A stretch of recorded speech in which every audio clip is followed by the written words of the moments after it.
मैं निश्चय जैन आज फिर आप सभी के बीच। आज हम सोर्सिंग, ग्लोबल सोर्सिंग में बात करने जा रहे हैं। सबसे पहले हम सोर्सिंग होता क्या है उसको समझ लेते हैं। The process of evaluating, choosing and managing supplier who can offer the input required for a company to operate on daily basis is known as sourcing. Sourcing is upstream part of supply chain. Okay, it's a process strategically choosing the right service and goods that company need to run their business. Sourcing is also act of buying, including seller selection, contract negotiation, measuring and long-term performance of your supplier. During the process of sourcing, an organization has to take care of conducting research, developing, implementing plan, defining quality, quantity indicators, selecting the supplier who satisfy these requirement. Simple. अपन को choosing करनी है, managing supplier करना है जिनसे हम माल लेंगे। उसमें अपन को उनको क्राइटेरिया अपन को तय कर लेना है कि हम किस बेसिस ना क्या क्राइटेरिया देख के सामान लेंगे, हमें क्या क्वालिटी क्या क्वांटिटी हमें वो सब करनी है। इसमें कॉन्ट्रैक्ट नेगोशिएशन, मतलब नेगोशिएशन आम भाषा में अपन बोल सकते हैं मूल भाव, नेगोशिएट करना, बार्गिंग करना। तो क्या है, एक एक्ट है buying the goods including seller selection. उसमें ये सब आता है। मेरे को लगता है कि मैं समझाने में इधर कामयाब हो रहा हूँ। इधर पर अपन लोग सोर्सिंग के फंक्शंस देख लेते हैं। एक्वायरिंग रॉ मटेरियल मतलब क्या, कच्चा माल। डिसीजन ऑन आउटसोर्सिंग और इन हाउस परफॉर्मेंस। जो सोर्सिंग है उसमें क्या है कि अपन को आउटसोर्स करना है कि खुद से इन हाउस मतलब खुद से कर लेना है। सप्लाई सिलेक्शन, अपन कोई भी सामान सोर्स करते हैं तो अपन को सिर्फ अपना परिवारवाद या आपका दोस्त है ऐसा नहीं देखना, आपको लंबे उसमें देखना है कि कंपनी को क्या वैल्यू गेन होता है।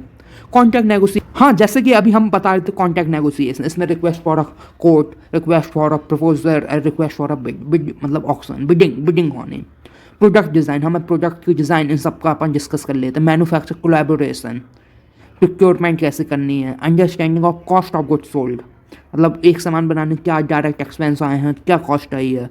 इन्वेंट्री कंट्रोल, टर्नओवर, इन सब उसमें अपन लोग बात कर लेते हैं। जैसा फंक्शंस हैं sourcing product or service, understanding the need, understand the market supply, create your sourcing strategy, implement your sourcing strategy, engage the potential supplier, assess the potential supplier, finalize the agreement and purchase. इसके अब global sourcing के benefit क्या है इसमें बहुत अच्छे से मैं बताने वाला हूँ। जहाँ तक स्टेबिलिटी क्या, इधर पर स्टेबिलिटी को आप ऐसे समझिए। While sourcing the supplier of the goods or raw material, a connection is established. A supplier and client cooperate to discover and reduce core cause of any flaw that harm both the buyer and seller.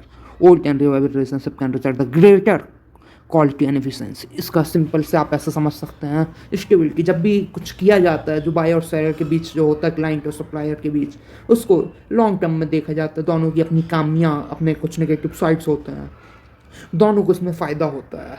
क्योंकि अगर जो इसमें expertise है उसमें expertise है, दोनों अपना काम करके एक पॉजिटिव रिजल्ट सोसाइटी में लाते हैं। स्टेबल रहता है। और ऐसा नहीं किया जाता कि आपने इस पार्टी से आप सोर्सिंग आज किए फिर अगली बार दूसरी, नहीं, ये स्टेबिलिटी से किया जाता है। अगर एक्स पार्टी के साथ आप कर रहे हैं तो आप लंबे समय के लिए करेंगे। It's not a one time game, business not a one time game. Mitigation cost, इसका सिंपल जो सोर्सिंग है उसमें विन विन सिचुएशन रहता है बायर और सप्लाई दोनों के लिए। इसको the seller purchase let the buyer get the deal and rate low price, supply again because market. Okay, इसका मतलब जो दोनों रहते हैं दोनों गेन करते हैं, दोनों को फ़ायदा ही मिलता है, जो सप्लायर हो बायर हो, क्योंकि हर किसी में एक्सपर्टीज नहीं रहता, दोनों की कॉस्ट सेव होता है। Reduce risk factor, in addition to identify and resolving the issue during the sourcing in the supply chain, a solid partnership based on the trust and reduce risks. An honest discussion can begin when both the parties are confident in their ability to rely on one another. As a result, the risk factor get reduced in the end of both the parties. दोनों का risk कम होता है। अब read करिए, आप समझ जाएंगे उम्मीद करता हूँ। Sourcing is important tool convert the procurement from a cost center to a profit center. अब इधर पर ग्लोबल सोर्सिंग और डोमेस्टिक सोर्सिंग में अपन छोटा सा अंतर समझेंगे। डोमेस्टिक सोर्सिंग मतलब देश के देश में। तो domestic sourcing involve procuring goods and service from suppliers located within the countries as the business. This approach emphasizes supporting the local economy and maintaining the tighter control over the supply chain. इसको अपन कहीं ना कहीं काबू कर सकते हैं और जो लोकल जो देश की अर्थव्यवस्था है उसको मजबूती के साथ मिलता है सहयोग, आर्थिक सहयोग। एडवांटेज और डिसएडवांटेज में डोमेस्टिक सोर्सिंग के अब देखते हैं। देखिए जो एडवांटेज अपन देख रहे हैं, shorter lead time. Lead time मतलब क्या होता है? लीड टाइम मतलब कि क्या कि आपने ऑर्डर प्लेस किया और वो आपके गोदाम में जब आ जाता है वो लीड टाइम हो गया। तो सिंपल फास्टर डिलीवरी, आप समझ गए। आप देश में करेंगे तो आपको जो फॉरेन की टैक्सेस होते हैं, इम्पोर्ट एक्सपोर्ट ड्यूटीज़ होती हैं, उन सबसे कुछ भी लेना देना ही होता है, आपका ईजी हो जाता है, फास्टर रिस्पॉन्स हो गया, ईजियर लॉजिस्टिक्स होगा। देश देश में आपको जो लॉजिस्टिक्स रहता है वो ईजी बना रहता है। रेलवे का आप यूज़ कर सकते हैं, रोड ट्रांसपोर्ट यूज़ कर सकते हैं, दूसरा यूज़ कर सकते हैं। Better quality control. अब जैसे कि क्या है कि आपको जैसे जहाँ पे आपका माल बन रहा है, आपने वहाँ पे अपना एक आदमी भेज दिया, वो ऑडिटिंग कर रहा है, मॉनिटर कर रहा है, वो ईजी है। पर लेकिन जब जो ग्लोबल लेवल में चला जाता है तो जितना आसान काम नहीं रहता है। Direct oversight, closer proximity. Proximity मतलब क्या होता है? निकटता, मतलब पास। For more frequent site visit and the quality inspection, ये सब आप खूब मतलब आसानी से आप देख सकते हैं। Regulatory alignment, supplier make some national standard and regulation. Enhance communication, communication आसान होता है। शायद आप हिंदी कहते हैं, वो भी हिंदी कहते हैं, तो आपके जो बातचीत करने का रहता है वो सेम रहता है। लेकिन जब ग्लोबल सोर्सिंग में चले जाते हैं तो मल्टीपल लैंग्वेज हो जाती हैं, तो ये थोड़ा मुश्किल काम बन जाता है। Strong relationship, easy to build and maintain the strong supplier relationship through face to face meeting. तो ये हो गया। इकोनॉमिक एंड पॉलिटिकल स्टेबिलिटी, देश की जो इकोनॉमिक और पॉलिटिकल स्टेबिलिटी होती है वो लगभग एक समान से होती है। ऐसा नहीं होता कि अंतर रहता है, जैसे तमिलनाडु एमपी में अंतर रहेगा, पर लेकिन जो बेसिक नियम कानून रहेंगे, टैक्स सिस्टम रहेगा, वो लगभग सेम रहेगा। तो यही हो गया इकोनॉमिक और स्टेबिलिटी, और जो सब एम्प्लॉयमेंट सब लगभग सेम रहता है। तो एडवांटेज में अपन बात कर लिए, अब डिसएडवांटेज में बात करते हैं। Higher cost. हायर कॉस्ट क्या? जैसे कि आप बांग्लादेश देखेंगे, बांग्लादेश है अपने देश के बाजू में, वहाँ पर लेकिन जो भारत में लेबर का चार्ज मान लो 300 रुपये लगता है, बताते हैं कि वहाँ 150-200 रुपये में कोई काम हो जाता है। तो क्या हुआ? डोमेस्टिक सोर्सिंग तो आपने किया, पर लेकिन आपको शायद कॉस्ट शायद ज़्यादा देना पड़ा। प्रोडक्शन दी, ओके। लिमिटेड सप्लायर ऑप्शंस, तो इसमें आपको जो सप्लायर्स वो गिनती के हैं, पर लेकिन जब आप उसमें चले जाते हैं तो आपको एकदम उल्टा हो जाता है। इसको कैपेसिटी कंसिस्टेंट ये सब हो गया। आप समझ इसे रेट करेंगे आपको खुद समझ आ जाएगा। लेस कॉम्पिटिटिव प्राइसिंग होती है, जो डिसएडवांटेज है।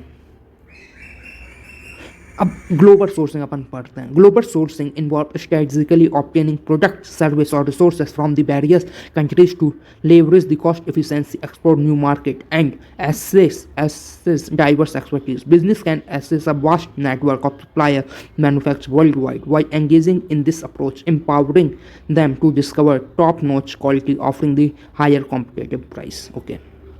इसके एडवांटेज करते हैं। Cost saving. अब जैसे लेबर का मैं बताया, जब ग्लोबल सोर्सिंग होती है, जहाँ पर लेबर सस्ता होगा हम वहाँ चले जाते हैं। कॉम्पिटिटिव प्राइसिंग हो गया। Supply in different country might offer a more competitive price due to lower production cost and economic of scale. Simple. Access to largest supplier base, जो डोमेस्टिक सोर्सिंग होती है उसमें क्या है, आपके पास गिनती के सप्लायर वो सब काम ढीला कर रहे हैं, पर लेकिन ग्लोबल सोर्सिंग में आपके पास पूरी दुनिया का ऑप्शन खुला हुआ। अगर ये काम अच्छे से कर रहे हैं हम दूसरी जगह चले जाएंगे, हम कंटिन्यूस मॉनिटर करते जाएंगे कि हमारी कंपनी को कहाँ से फ़ायदा मिला है। Specialised expertise, some region specialise in the specific industry और product, providing expertise higher quality. और इसका बेस्ट एग्जाम्पल जैसे कि टेक्सटाइल में कहते हैं कि बांग्लादेश, टर्की, ये सब देश हैं, ये बहुत आगे, इनके पास जो टेक्नोलॉजी है वो कॉस्ट है बहुत ज़्यादा, मतलब 40% का अंतर आ जाता है जब अपन दूसरे देश से कंपेयर करते हैं। ये क्या है? यही है सिंपल। और समझा, मतलब एक्सपर्टीज रहती है कई देशों के पास। Scalability, capacity and flexibility, international supply of 10 have a capacity to handle large order and making it easier to scale production up or down as needed. Market expansion opportunity, market भाई, market आप पूरी दुनिया में राज कर सकते हैं, पूरी दुनिया के बिजनेस के लिए आपके खुले हैं। अब डिसएडवांटेज क्या है? Longer wait time. अगर आपने एक्स देश से किया, वहाँ पर बनेगा, वहाँ पर कुछ होगा, फिर उसके जो ड्यूटीज़ उस देश के होंगे, टैक्सेस होंगे, खूब सारे रूल्स एंड रेगुलेशंस होंगे, तो वो जहाज़ से चलते चलते आपके देश में आएगा, कितना टाइम लग गया, कितने सारे कॉम्प्लेक्स होगा, ये मतलब डिसएडवांटेज हो गया। Increase the set cost, longer shipping road, okay ये simple. Culture and language barrier, अलग अलग मिसकम्युनिकेशन हो जाता है, कल्चर डिफरेंस हो जाता है। अपने देश में दीपावली के टाइम मार्केट बंद होता है, उस देश में पता चलता है क्रिसमस में बंद होता है। ये सब क्या है, कल्चर डिफरेंस, सिंपल। ये डिसएडवांटेज है ग्लोबल सोर्सिंग के। क्वालिटी कंट्रोल चैलेंज है, स्टैंडर्ड वेरिएशन हो जाता है। आपने उससे बोला हमें इस टाइप का माल चाहिए, पर लेकिन उसने हेरा फेरी कर दी, तो लेस कंट्रोल। आप फिजिकल वहाँ जाना थोड़ा मुश्किल काम रहता है, पॉलिटिकल इकोनॉमिक रिस्क रहता है। जैसे कि आप इसमें बेस्ट एग्जाम्पल लीजिए, अभी जो बांग्लादेश में हुआ, अभी जस्ट इलेक्शन हुए 2024 जनवरी मंथ में रिजल्ट आया था, पर लेकिन 6-7 महीने के अंदर वहाँ क्रांति हो जाती है, आक्रोश हो जाता है। ये क्या है, पॉलिटिकल अनस्टेबिलिटी है। जहाँ कमाल तो एकदम सिस्टम हिल जाता है। तो आज के लिए इतना ही। बोलिए मेरे साथ, भारत माता की जय, भारत माता की जय हिंद।